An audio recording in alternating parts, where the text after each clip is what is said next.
Imagine losing everything to the person you trusted most, your wealth, your career, your future. What would you do if that person came back, begging for help? Most of us would want revenge. But Imam Ali, AS said, the best deed of a great man is to forgive and forget. This modern story proves that forgiveness isn't weakness. It's the ultimate strength. If this story touched your heart, share it. Subscribe to Deen in Minute, and let's remind the world. Islam is not about revenge. It's about mercy, peace, and greatness of character. Revenge or forgiveness? Imam Ali's lesson for modern life.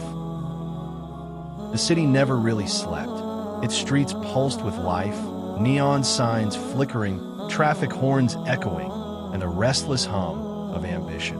Among its millions of faces was Yusuf, a young man with tired eyes and dreams that had begun to crack under the weight of betrayal. He was 26, working day and night in a tech startup he had co-founded with his closest friend, Hamza. Together, they had started with nothing, 2 laptops, an idea, and an unshakable bond of trust. But trust, Yusuf would learn, can sometimes be more fragile than glass. Months of sleepless nights, endless coding, and pitching investors had finally begun to bear fruit. Their app was gaining recognition, investment offers were arriving, and Yusuf thought his life was about to change. And it did, but not in the way he had imagined. One cold morning, Yusuf arrived at the office to find his login credentials revoked, his desk cleared, and Hamza sitting in the corner office, flanked by lawyers. "It's nothing personal, Yusuf," Hamza had said, his voice cold and detached. "The board believes I should take full control. Your shares have been transferred. It's done." The words cut deeper than any blade. Yusuf's mind reeled. This was his brother, his confidant, the man who had once shared food with him when he had nothing. And now he had stolen everything. Betrayal was too small a word. Days turned into weeks, and Yusuf's life crumbled. His savings ran out, his rent piled up, and depression wrapped around him like suffocating fog. He would sit alone at night in his small apartment, staring at the ceiling, anger burning inside him. He wanted revenge. He wanted to destroy Hamza the way he had been destroyed. One night, unable to bear the silence, he went for a walk. The city streets were wet with rain, reflections of streetlights shimmering like broken glass. His steps carried him aimlessly until he found himself near the mosque. The call to Isha prayer had just ended, and the imam was sitting with a small group of young men, speaking softly. Yusuf stood outside the door, listening.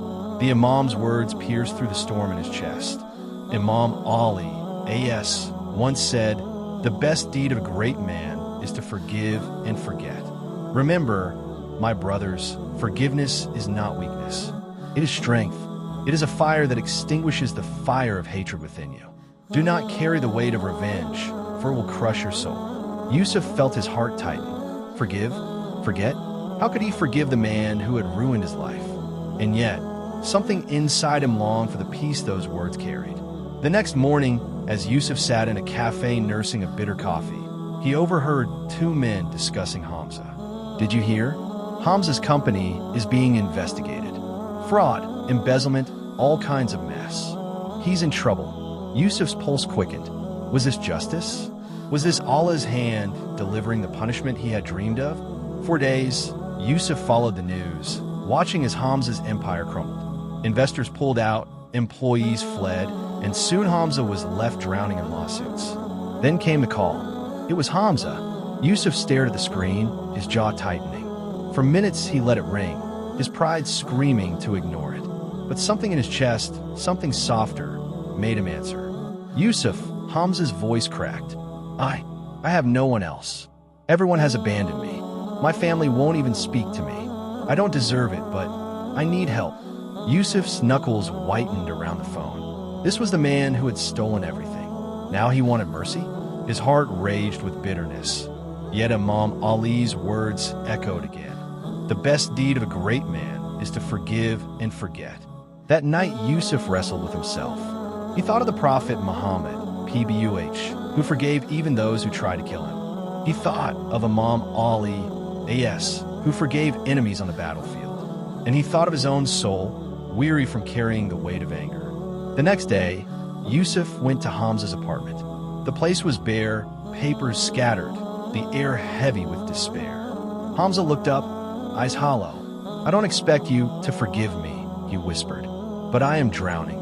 Yusuf stood there, his heart pounding. Every part of him wanted to walk away, to let Hamza suffer. But slowly, he extended his hand. "I forgive you, Hamza," he said, his voice trembling.